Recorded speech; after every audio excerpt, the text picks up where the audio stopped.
stress. The World Health Organization has declared it the health epidemic of the 21st century. Last year, it accounted for nearly half of all sick days. The rush hour is very stressful. Families, their children. Work, relationships. Well, I'm losing my hair. Life is a constant battle with traffic jams, trying to find parking spaces, losing keys, crowded trains, delays, juggling work and family, as well as trying to make ends meet. In our busy, 24/7 connected world, there is plenty to stress us out. Now we're stressed out.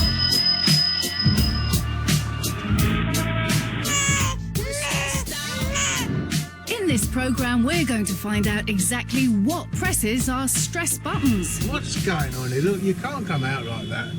Are you going to handle it? No way. And what we can do to help manage our levels of stress. So very good if you're feeling quite anxious. Now we're stressed out. I want to reveal the very latest scientific research on stress. That's incredible. The difference is stark. Yes. Yeah. I'll be putting myself on the front line to show you how stress affects our bodies and our brains. 42 divided by 5. I can't remember what you've said. And I'll be finding out if a very stressful chapter in my life has permanently damaged my health. I would like to say I'm looking forward to getting the results, but I'm really not. Now we're stressed out. But what if the right kind of stress could actually be good for us? I'm going to show you how to turn stress into your secret weapon. Stress can be seen as something very positive and drive success. You're faking it till you make it. So Fiona, say, I feel excited. I feel excited! I want to find out the truth about stress.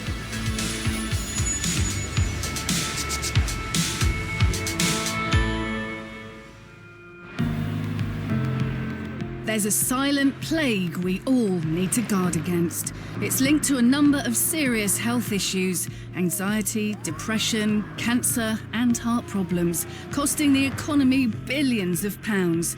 It's something we all suffer from. It's stress. According to the latest surveys, almost half of us feel we're too stressed. I am definitely one of those people. Yes, as rosy as my life might seem to others, I suffer from trying to do too much in too little time. And when I check the news, there's more stress: war, famine and political instability, events completely out of my control. And then I get these horrible stress feelings, you know, the sort of thing, churning butterflies in your stomach, racing heart, sometimes sleepless nights, which makes us feel even more out of control. And I'm not alone. One study suggests that millions of us regularly feel close to breaking point. So why do we have all this stress? And where does it come from?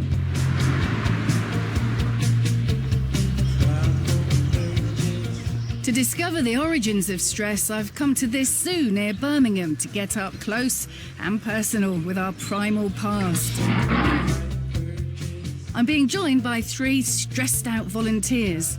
Steve, a busy courier, Paulette, a single working mum, and Andy, a self-employed plumber. We're meeting stress expert Professor Anna Whitaker, who's going to demonstrate exactly what stress is. Hey. Hi. Hi, Anna. How are you? Yeah, not bad, thanks. Now, you're our stress expert. Yeah. And I see you're accompanied by some strange-looking Yes. thing there. What is that? The vest is our body rig, and it picks up through sensors your heart rate and also body temperature and breathing rate. And we can see all of that because it connects to the computer and we can see what's happening. OK, so we need to get the bodysuits on, don't we? We're going to have an animal encounter. That's going to be the stress. So we have snakes and tarantulas. That goes through there. Anna's using the body rig to measure to the split second exactly what happens when our volunteers are stressed in the most primitive way, by being introduced to some of the zoo's most dangerous residents. Oh my gosh. Their bodies have an immediate physical response. Oh, okay. The heart rate starts spiking, Okay, that was Quite a big response there, Steve. Yeah. The breathing rate increases and the body temperature rises, all signs of acute stress. Are you going to handle it? No way. If it moves, I'll be out, honestly. And we really physically heard your breath quickening, actually. This acute reaction lasts for just a matter of seconds. It's all right. Stay nice and still. There you go. Once our volunteers realise the threat has passed, their bodies start to return to normal. You might feel your heart racing and feel really anxious, but actually your body's doing what it's built to do. So why does all of this happen? Well, acute stress is actually our body's primal emergency reaction, otherwise known as fight or flight. And it evolved for good reason, to save our lives. It harks back to the days when we lived in caves and got stalked by predators. When we sense danger, the fear centre of the brain, the amygdala, sends a distress message to the control centre, which in turn tells the adrenal glands to start pumping stress hormones into the bloodstream. This makes our heartbeat faster, pumping blood to the muscles and increasing our breathing to get extra oxygen into the brain to sharpen our senses. This primal response happens so quickly that before our brain has even seen the threat, the body is primed, ready to fight or run away. Our ancient stress mechanism can give us superhuman powers to be faster and stronger and surprise us with what we're capable of achieving. So stress is one of the most extraordinary and vital survival mechanisms we possess. In fact, without it, we probably wouldn't be here. The thing is that in the modern world, we no longer face the occasional threat of a wild animal. Instead, we're constantly bombarded by a host of triggers. None of them life-threatening, but all launching the same stress response. We've asked our volunteers to use the body rig so we can track their typical day. The onboard camera is synchronised with the rig to record every moment so we can see exactly what's causing them to spike. Courier Steve is driven by deadlines. At 7:30, his heart rate is already spiking. I might go to London, I might go to Glasgow, Edinburgh. He can spend up to 12 hours a day stuck in his van. Most of these jobs are time sensitive, so that generates stress. The body rig records a heart rate rise as Steve gets stuck in traffic. Well, I've now gone down to 10 miles a bleeding hour. This sort of stress can lead to spiking blood sugar levels and higher cholesterol.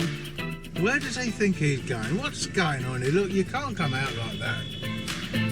It's 11:55, another spike as his technology lets him down. Oh, have you any idea where this place is? Hold on. What's happened to this? Hello? You getting ready? It's 7:50 in the morning and single mum Paulette is already under pressure. I did have £5 somewhere, son, but I don't know what's happened to it. I'm always losing stuff. Paulette enjoys her job, but it comes with demanding patience and lots of paperwork. It's a busy GP practice. Some days you can't sit down for 5 minutes. But it's money worries that really make her feel stressed. I hate looking at my bank account. Trying to make ends meet, it's a struggle. Finances are a cause for concern for many of us, which over time can lead to anxiety and depression. Life isn't any calmer for our final volunteer, Andy. He's a self-employed plumber and father of 4 kids. With this trade, you're only ever as good as your last job, so I can do brilliantly on one job and struggle on another, and it is stressful. It's 8:33 and his day starts off badly. Flat tyre. Ow. Already, his stress hormones are pumping.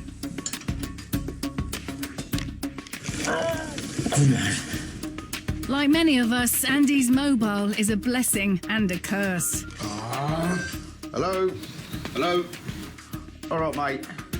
With each call, his heart rate spikes. It's all right. As soon as the phone starts ringing, you stop what you're doing and you're on the phone because you can't do two things at once. His jobs are overrunning. Yeah, man. Right, there were some instructions with that sink, wasn't there? Because this is like a Meccano set, that is. And it's another late night, leaving less time to see his family. So, how did our volunteers get on? The data from the body rig showed both Paulette and Steve having multiple and very familiar stress triggers, time management issues, financial fears, workplace worries. A minute to spare. 1 minute. But it was plumber Andy who displayed the highest levels of stress. His shoulder, man. Including his moments of physical exertion, he was stressed for a massive 44% of the day. With our bodies experiencing so many stress triggers throughout an average day, what sort of effect can this have on our brains? To find out, I've been invited back to school to be put on the spot in a very public way. Hi Fiona. Hello. How are you? All right at the moment, thank you. We're going to give you a maths test today to see how your brain copes under pressure. Thank you. Okay, so I'm going to give you some questions and I'm going to give you like 3 seconds. 3 seconds? 3 seconds to answer it. But no paper to do my sums or anything? No paper, no pen. Number 1, 12 times 6 minus 18. Hang on. 15 54. divided by 3 plus 11. Oh, my brain's going really well. That's easy as well. 14 minus 8 times 12. 72. Flooded with stress hormones, I lose the ability to focus. 47 minus 3 divided by 4. I didn't even hear that. Okay. I'm completely... Go to the next one. 28 plus 42 divided by 5. No, I've lost... I can't remember what you've said. I can't even... my brain's really... 95 minus 35. I count 3. 180. Oh dear. I am really good at mental arithmetic, I promise you. If I'd have done it under a different situation, it would have been brilliant. But no, actually, my brain just froze. It seems there's a mismatch between the way we're programmed to deal with stress, to run or to fight, and the kinds of stress we face in our modern lives. Small amounts of acute stress keep our bodies in a super alert state to deal with whatever life throws at us. But too much stress means the rational part of our brain is hijacked by the primal part, and our ability to think clearly becomes overwhelmed by our emotional response. This means that we can lose control, triggering an emotional outburst or a complete meltdown. You know, like most people, I wouldn't tend to put myself in a situation that would make me panicky or stress. I think we tend to fear stress and maybe start avoiding situations that might make us feel stress, like job interviews or public speaking. So, is there a way of changing the way we deal with our stress so this sort of response doesn't happen and we feel more in control? I've come to this activity centre in Thetford to meet Professor Ian Robertson, a neuroscientist and clinical psychologist who's been studying the brain for over 40 years. You must be Ian. Fiona. Fiona. Nice to meet you. Nice to meet you. Yeah. I hear you've got something rather nasty up your sleeve. I'm going to get you a bit anxious and a bit stressed because you see that zip line there? Yeah. And you're going to be coming down that. How does it make you feel?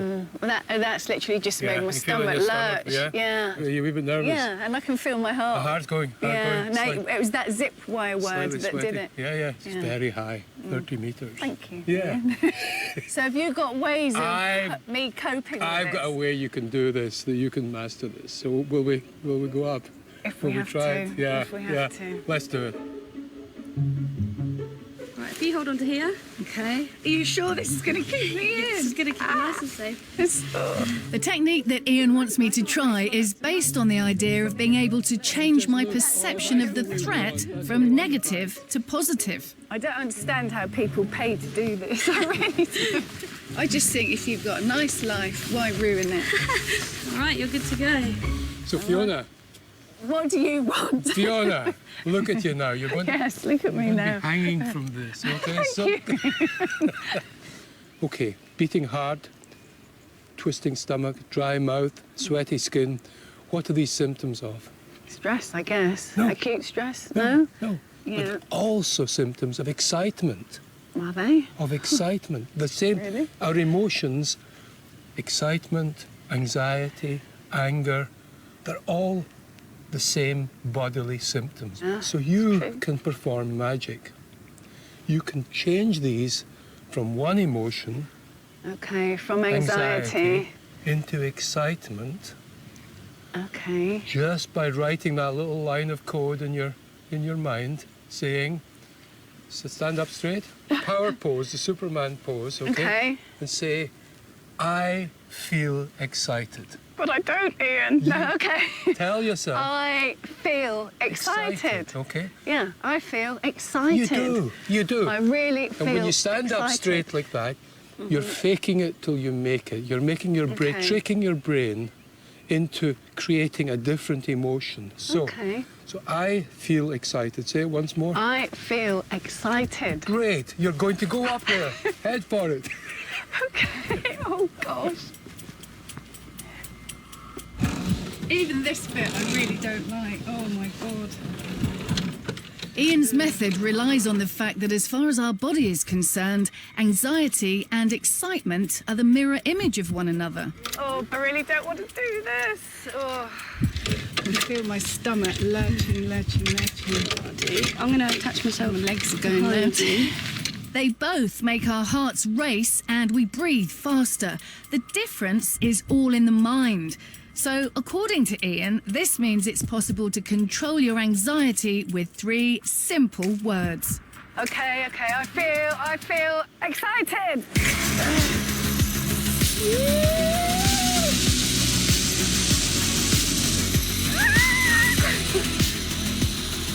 I did it. Ooh, hey. Oh my God. Oh, actually, now I am excited. No, it's How are you? over. It's Can I just give you a hand that up? thick. Ian, you are a genius, because honestly, I was up there and I was thinking, I really don't think I can do this. And then I did that And it thing, worked. and I said, I feel excited, and I just went. You're well Thank done. you. That's fantastic. Fantastic. Good. So, how did I manage to face one of my fears, control my stress, and enjoy it? One of the hormones released into our brain when we are anxious or excited is noradrenaline, produced in a tiny area called the locus coeruleus. This part of the brain is sensitive to how much carbon dioxide is in our blood, so we can regulate it by taking a few slow breaths. And we can control it further by adopting a confident, head-up posture, which not only helps deepen the breath, but also affects our mood. Too little or too much of this stress hormone and our brain underperforms. But once we hit that sweet spot where we're challenged but not overwhelmed, we're capable of performing at our best. It's all about tapping into the energy of a stressful situation. If we can learn to control our stress by turning anxiety into excitement, can we also use it to improve our performance? To find out, Ian's going to replicate an experiment from the Harvard Business School, putting a group of office workers into a very stressful situation.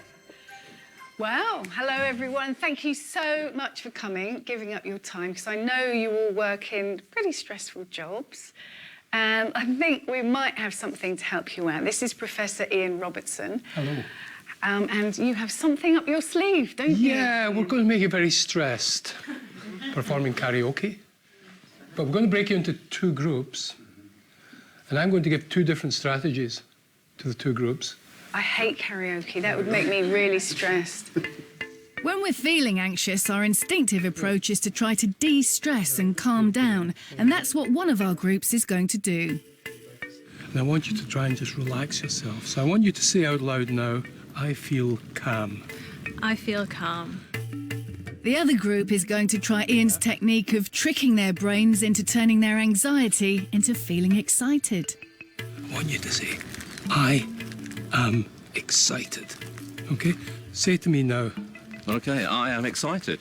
Excellent. Spirits move me every time I'm near you. Whirling like a cyclone in my mind. The karaoke software is scoring each performance. What Ian is interested in is whether being excited rather than calm helps our volunteers follow the rhythm and notes of the song more accurately. I can find, baby, I want you Come into my arms. It's much harder to say, I feel calm, because calmness, the symptoms are the opposite of those of excitement or anxiety. It's much easier to do this little bit of jiu-jitsu to trick the brain into reinterpreting anxiety feelings as excitement feelings. OK, so really we're expecting the best performers to be the ones who said, I feel excited. That's what we're predicting. These feelings are actually, they're an energy I can use. And I can rise to the challenge. And I can rise to the challenge, yeah. So you're making the most of your stress, really, by doing that. Absolutely, making the most of your stress.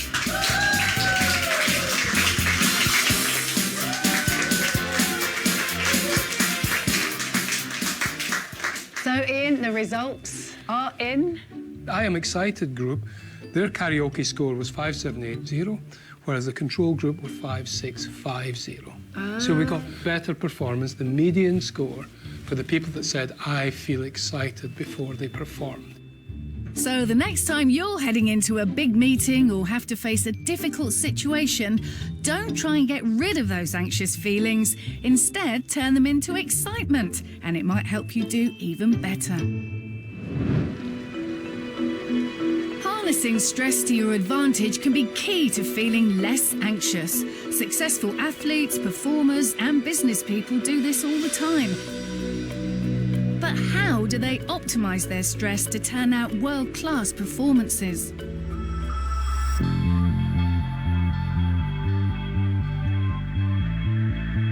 To discover their secrets, I've come to this athletic stadium in Birmingham.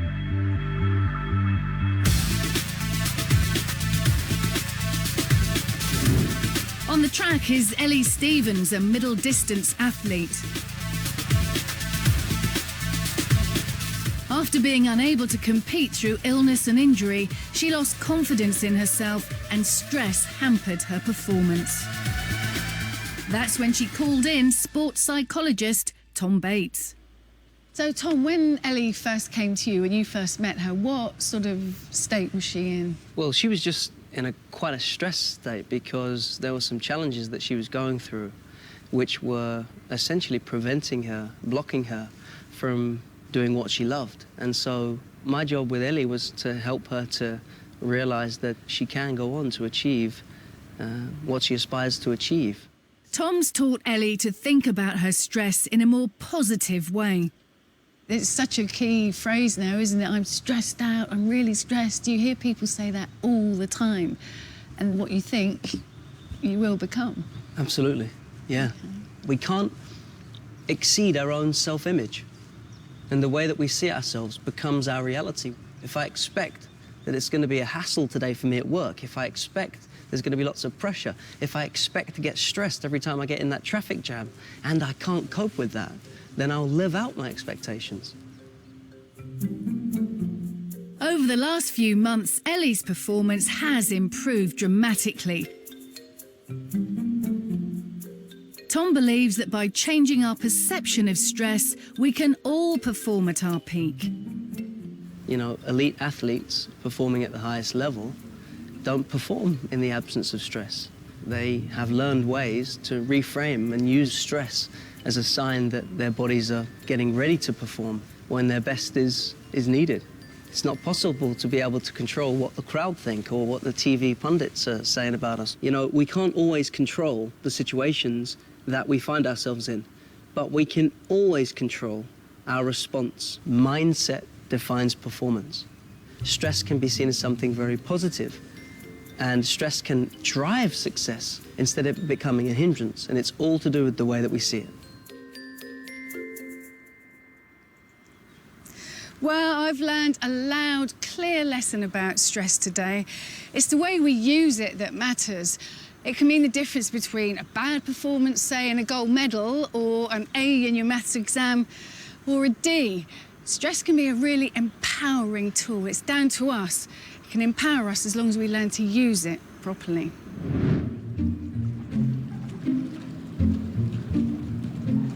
We've seen how stress can help improve our performance, but some brand new research suggests we might also be able to use it to treat serious health issues.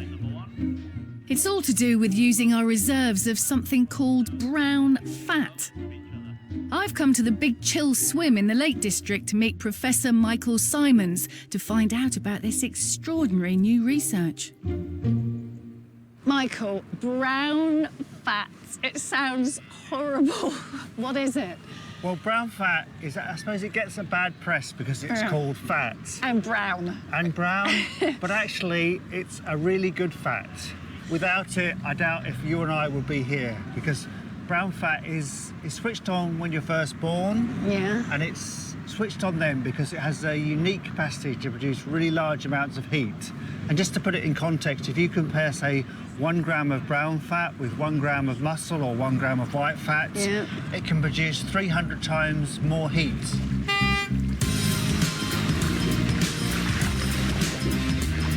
All of us have reserves of brown fat.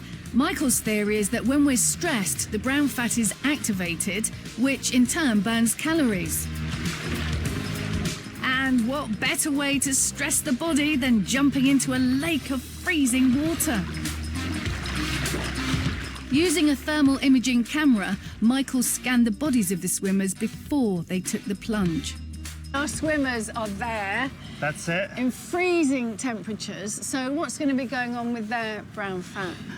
I think the temperature of the water is about 7 degrees C. Yeah, not far off the temperature we have our fridges at. That's right, yeah. And swimming up and down for about 10 minutes, that's going to switch on your brown fat, because if it doesn't, I think you'd be struggling to cope with the cold.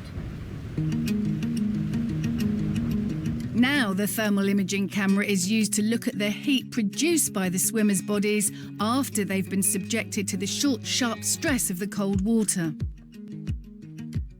If, as expected, the cold has switched on their brown fat, then it should show up as 2 white patches either side of the neck. So, Michael, can we see the brown fat from our swimmers? So we'll start off by just looking at the image before. You can see here there's a small white area here that corresponds to where the brown fat is. Yeah. And then we'll go and look at the image after, and you can see that this area is bigger. It's bigger, yeah. Yeah, definitely. All the swimmers who were tested showed the same result, that the stress induced by the cold water activated their brown fat. So when the newspaper headlines say, stress can help you lose weight, they're correct. In terms of acute stress, yeah. Michael is currently researching ways to switch on brown fat without such extreme measures. If successful, it might be that stress could help people who are obese or have diabetes to manage their weight.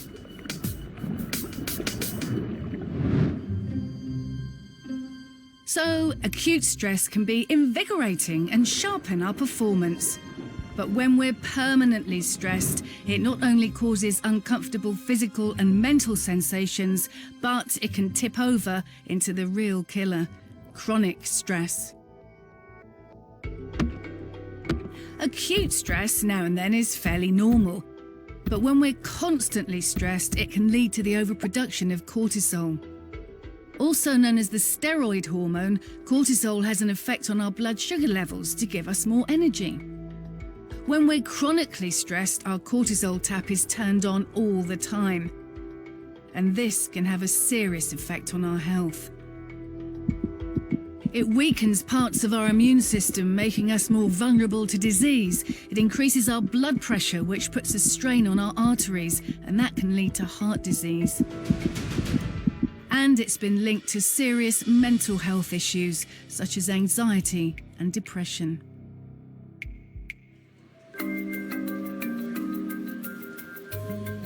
I have suffered from this type of stress, the type that you can't get away from because it's totally out of your control, and it can go on for weeks or months or even years.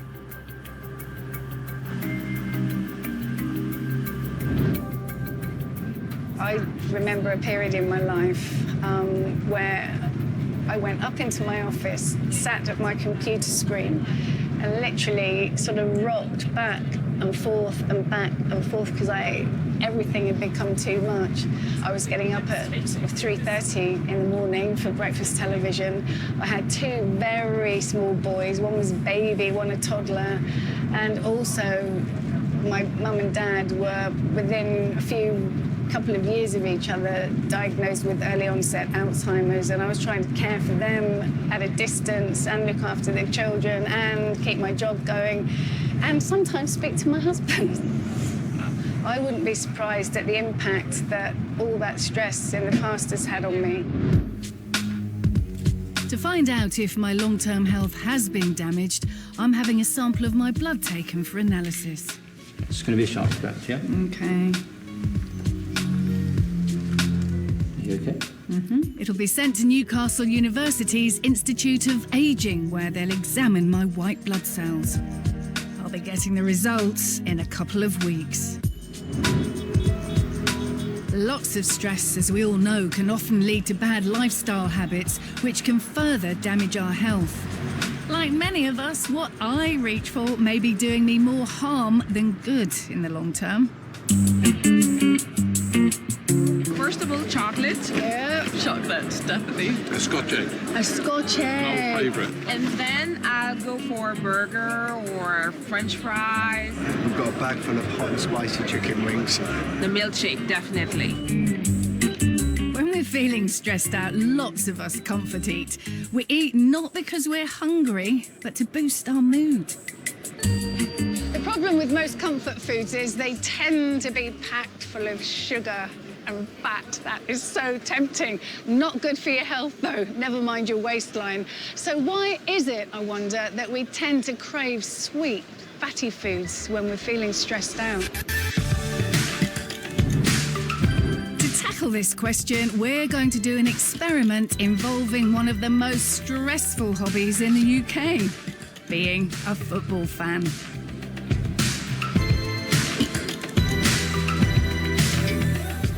Supporting a football team can be a stressful old business, you know.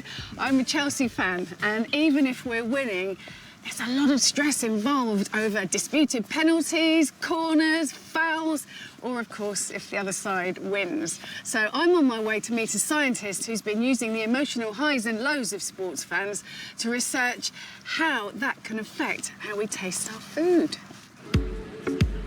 Now, they don't realise it yet, but these football fans from Doncaster and Grimsby Town are going to be guinea pigs for a special taste test devised by Professor Robin Dando of Cornell University. What we're interested in looking at is if there's a link between how we're feeling and our sense of taste. So today, people are going to be very heavily invested in the scoreline. The home team is doing very well, and they're playing the local rivals. So what we're hoping to do today is give the same sample to fans of the home team and fans of the away team, and then see if they perceive it differently. This, of course, relies on we're keeping our fingers crossed that at least somebody wins and it's not a draw. And what are we going to be giving them, so food-wise? They're going to be trying lemon curd flavoured donut. Oh, nice. That's made me feel better already. According to Robin's research, how we taste our food is altered by our emotions, including how stressed we feel.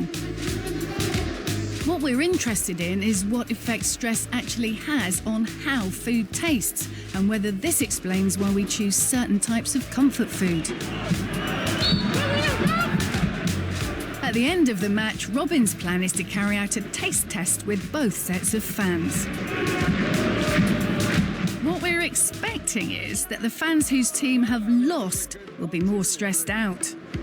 All that's needed is a goal. Free kick. So this is a good opportunity, I think.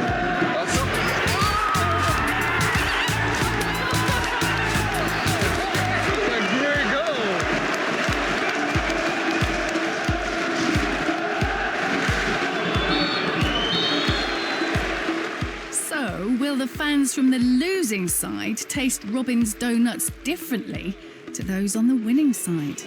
All right, guys, who fancies a donut? Would you fancy a donut at all to celebrate your win today? Yeah? We invited fans from both sides to eat a lemon curd donut and rate how sweet it tastes and also how sour it tastes.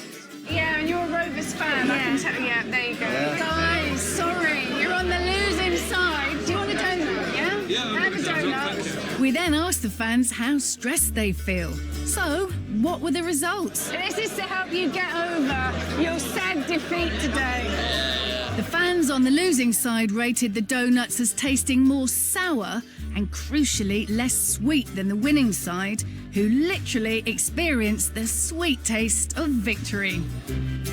These results are consistent with a large-scale study that Robin's done with sports fans in America. Being stressed seems to make food taste less sweet. And would that be then why we would crave sweet things as comfort food? Yeah, so that would mean that when we consume something, moderately sweet, it's not as pleasant anymore. Yeah, you don't get the same positive feeling from it, and you're likely to instead go for something that's much more intensely sweet, something like a classical comfort food, which unfortunately tend to be much worse for you. When we tracked a typical day with our 3 volunteers earlier in the programme, we found that the most stressed individual, Andy, was powering his way through the day with the help of sugary snacks and coffee.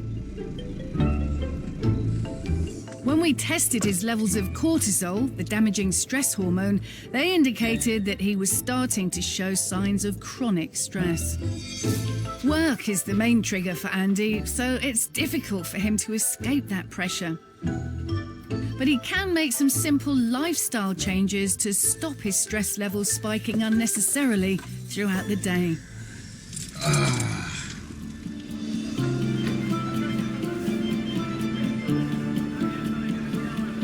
To help Andy cope with his stress better, I've brought him along to meet nutritionist Christine Bailey. Oh, hello. Hi there, how are you? Good to meet you. Christine believes there are certain foods that can satisfy both our comfort eating cravings and reduce our stress response. We need you to tell us, don't we, Andy? Yeah. Foods that are good for stress, because I know when I'm stressed out, like, for example, this morning, rushing around, I grabbed a cinnamon bun. And Andy, what would you do? Fried chicken. Fried chicken. Fried chicken. I shouldn't, but I do. When you are struggling with stress, then really what you need is foods that are actually going to keep your energy levels and your blood sugar stable. Sugary comfort foods cause our blood sugar levels to spike and then dip, which can make us feel more anxious, not less. Christine's got some alternatives. Blueberries are very high in vitamin C, full of antioxidants, very protective, and are going to give you that sort of sweet, taste in the mouth without a craving for sugar, without upsetting the blood sugar levels. They are nice. Yeah.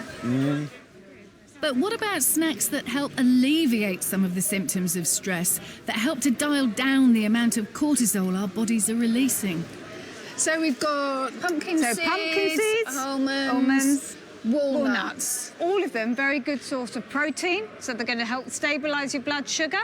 And the walnuts, they contain omega-3 fats as well, so very good for the brain, very good if you're feeling quite anxious. And these are great sources of magnesium. Now, we know magnesium is very good to help us keep calm, so very good for anxiety. And these would be a good portable snack. Yep. So when you're working, you could take some of these with you, couldn't you? Definitely. Little Tupperware box. Yeah. You will be so laid back, you won't know yourself. Nice and chilled, great for the brain as well. Yeah. Christine has another suggestion for Andy: to cut back on coffee. If you're already stressed, flooding your system with caffeine will just make you feel even worse. Too much caffeine can cause insomnia, nervousness, and an increased heart rate. In fact, all the symptoms of stress. Christine recommends a healthier alternative. So green tea is very high in something called L-theanine. It's an amino acid. And what we know from the research is that it actually helps improve your concentration, your focus, and keeps you feeling calm. So very good when you're feeling anxious, Andy. Yeah. What do you reckon? I think it's an acquired taste. So the advice for Andy, and actually all of us, is avoid comfort foods and opt instead for healthy, nutritious foods that can genuinely help your body cope with stress. And here are some other tips. Don't skip breakfast. Studies show that if you do, your cortisol levels will rise to increase your blood sugar levels. Carry a bottle of water with time markings to make sure you keep hydrated throughout the day. Dehydration puts your body under more stress, and that means more cortisol. Eat vitamin C-rich produce like oranges and berries, which will all help to boost your immune system. Stress is part and parcel of our daily lives, and few of us can escape it. But there are some simple ways to keep unwanted stress under control. Steve and Paulette are joining Andy on a 3-week stress reduction regime using 3 manageable techniques. They're all working at improving their diet, and they're all going to increase the amount of physical exercise they do. I'm not spending mega bucks on the gym. I just walk around the block 3 times through this lovely park. At the end of the 3rd lap, I go up and down the stairs 3 times and then go around the block again twice. Regular exercise releases feel-good hormones, endorphins. These counteract our negative feelings and anxiety, which means we release less cortisol.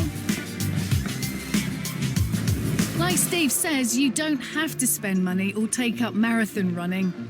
Simple things like walking more briskly, doing a few steps and stretches in the park, or using a skipping rope for 5 minutes a day can all make a big difference. Morning. Not only will our volunteers be doing more exercise and eating better, they'll also try out mindfulness. We can take our attention to the movement of the breath around the belly or the chest. It's a technique that has its roots in meditation. Its ability to treat various health issues is gaining momentum in the scientific community. I want to find out why it's being raved about as an effective stress buster.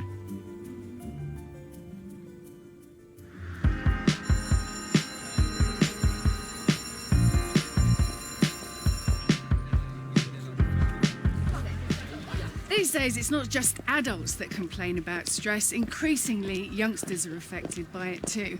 I've got 2 teenage sons, and I honestly think school life these days is harder than it's ever been, with constant tests, assessments, assignments, exams, all the way through from primary school to 6th form. Now, I've heard that mindfulness is being used in some schools as a way of helping pupils cope with exam stress, and I'm at one school now which is doing just that. You can maybe feel your heels, the backs of your legs on the floor. Really feel into the different sensations.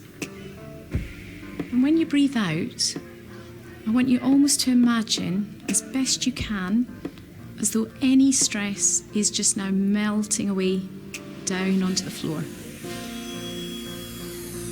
Rates of depression and anxiety amongst teenagers have increased by 70% in the past 25 years. In an attempt to reduce these figures, over 5,000 teachers are being trained in mindfulness techniques. So just focusing on your breath, breathing in, you go up your finger, out, down your finger.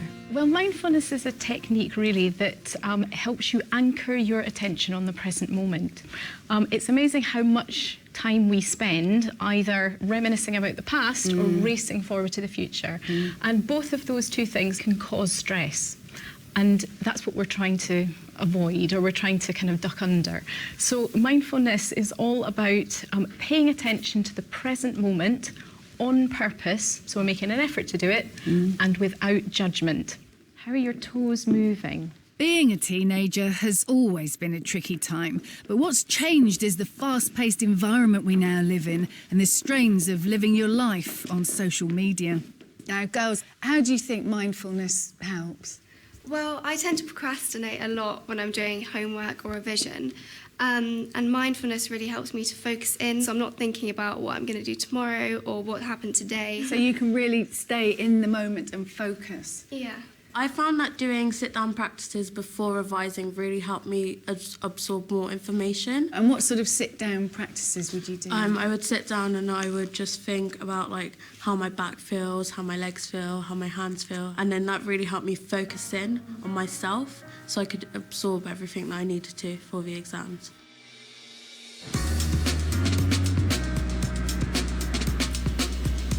It's all very well being told that mindfulness works, but I'm still a bit sceptical. I've come to the Institute of Psychiatry, Psychology and Neuroscience at King's College London to find out what the science is behind it. Here, ongoing research is underway into the effects of mindfulness in experienced practitioners. The results have been surprising. Mindfulness can help us with stress in one particular way, and that is helping us to deal with this mind that is constantly worrying about things. We can call it sort of mind wandering. Science has shown that when we do mind wander, 60% of the time it's about worry and negative mind wandering. So what are we looking at here? So it's actually a brain of the same experienced mindfulness practitioner, and I asked him to switch between allowing his mind to wander and react to the experiences, worry about things, think about the future, ruminate about the past, and then switch into mindfulness, so quite literally plugged in into now. The difference in the brain scans is clear to see. When we get caught up in our mind wandering and our reactions, this area are the areas that we call self-referencing. It's a me experience. Okay. There's a lot of me going on. It's a lot of me going on. A lot of this thinking, me thinking, constantly agitates our mind. And when we switch into mindfulness and all of that gets relaxed in the brain, we're no longer running with that commentary. That's incredible. The difference is stark. Yes. Yeah. Which has got so much activity going on in the mind-wandering brain, and yet barely any in the mindfulness brain. That's right. And what effect would that have? Having less reaction in the frontal lobe. So the experience associated with this brain state is that sense of openness and clarity. A lot of this thinking, me thinking, constantly agitates our mind. We constantly interrupt those networks by this commentary on what we're doing, this striving on how we should be doing it better. What people think of you. Self-flagellating ourselves for failing. You know, that's the commentary that mindfulness allows to silence. Yeah, gosh, I need that silence. I really need that silence. That is my brain at the moment, the mind wandering. Even when I'm speaking, I'm thinking about other things, and I would love to have that brain, the mindfulness one. Well, I have to say, I was a bit cynical about mindfulness at the beginning of the day, and now I am definitely a convert. I've seen the science, the mindfulness brain quiet and just taking in everything that it needs to take in, and that noisy, mind-wandering brain, which most of us have got, the me, the what should I do next, what should I be doing now? Ugh. So mindfulness, I think, would be a really, really useful tool. It'll take some investment time-wise, but I think it's definitely worth it.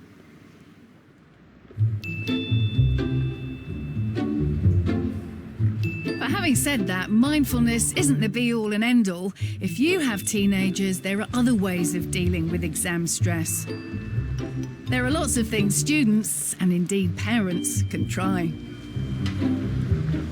Getting Getting into the right mindset to take your exams can make a huge difference, sometimes the difference of a whole grade.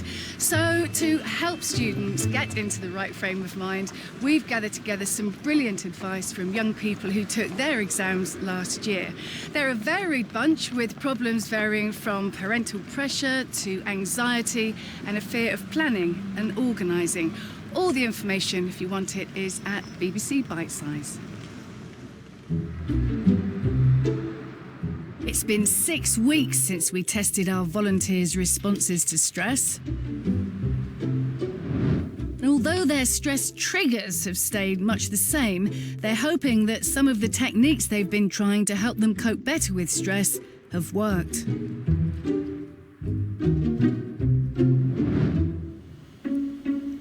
We've tested them again, and our stress expert, Professor Anna Whitaker, has assessed the results. First up is single mum Paulette. You're right. Yes, thank you. When we look at your questionnaire results, they're really interesting. Yeah. So before you started all the interventions, you had very high perceived stress in terms of how you were feeling you can cope. That's gone down a lot. Your positive mood has increased, your negative mood has decreased massively. I've been eating different as well, so I'm feeling a lot better in myself, yes, and I have lost weight. Gosh, that's brilliant. So all round, it's a bit of a new Paulette. It's helping me a lot, yes. Next is courier Steve. So Steve, looking at your cortisol, you've got a very nice, healthy awakening response and then coming down to much lower levels during the day. In terms of the questionnaire, you had acute stress as part of your job, but in terms of chronic stress, you had quite low levels, and those have stayed nice and low, so that's great. What do you think's particularly helped? So I know you've been exercising more, you've been watching your diet a bit. I feel that the mindfulness is probably the most helpful aspect of the whole thing. It gives you a kind of suit of armour to wear against potential stress situations. And finally, it's plumber Andy. Andy! Yep. You're looking pleased with yourself. Yeah, feeling a bit better. So you and I went round the market. The diet change helped? Yes, it has. Yeah, it definitely has. I take more food to work most days. So I take 3 packed lunch boxes with just veg, rice and chicken. It's all right, yeah. Good, good. So do you think the interventions have helped you? Yeah, it has helped. And my mindfulness, like how I take situations and just taking time out. It is a good thing. The really good news is the questionnaire data. I mean, your perceived stress, which is, you know, how do you feel about your day-to-day and how do you feel about coping with it, that's nearly halved. OK, that's good. Your anxiety's dropped, it's nearly halved as well. Your positive mood's increased, your negative mood's decreased. So has this encouraged you to carry on yeah, doing what you're doing? Carry on. You are going to be so laid back. I hope so. Be nice. Andy, thank you very much. Thank you. Salmon? Thank you. So despite our volunteers having lots they can't control in their lives, changing a few habits they can control has had a big impact on their well-being.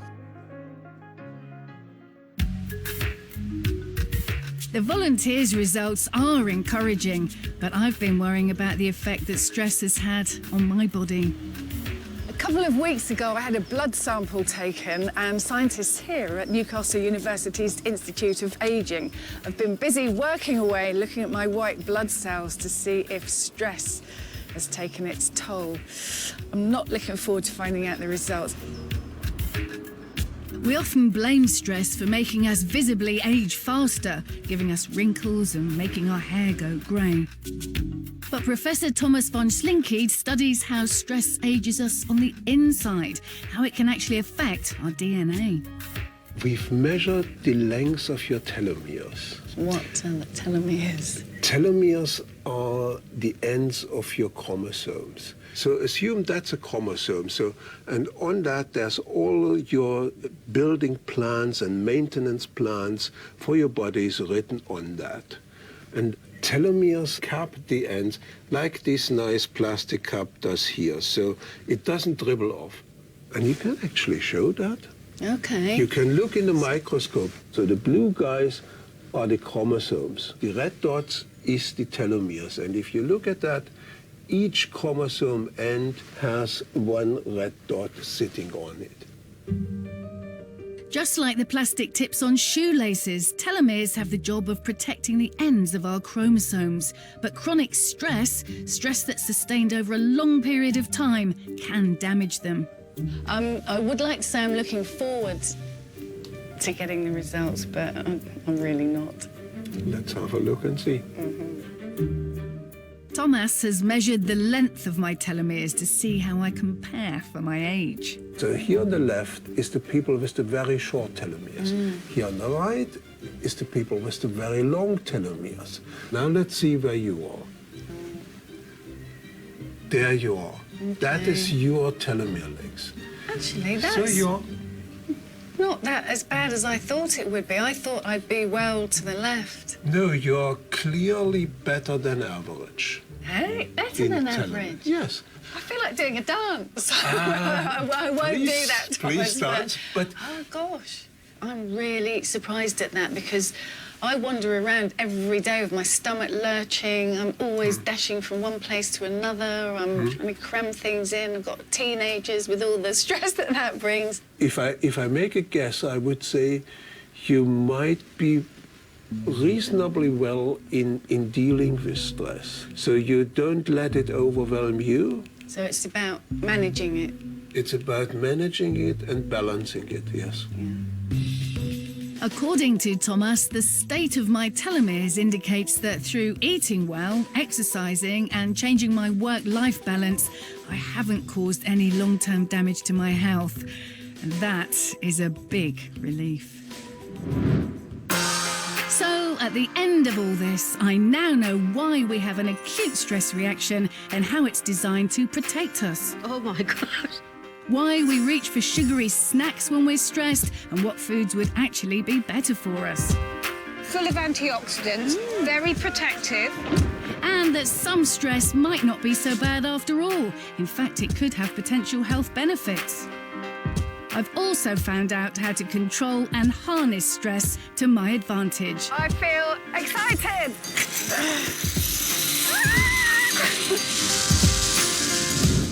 So, stress is a complex, powerful, yet perfectly natural response to everyday situations. Although sometimes we might experience lengthy periods of stress or chronic stress, we can learn to limit the damage by using diet, exercise and mindfulness. The truth about stress is, if we learn to recognise acute stress and use it to our advantage, we are in control.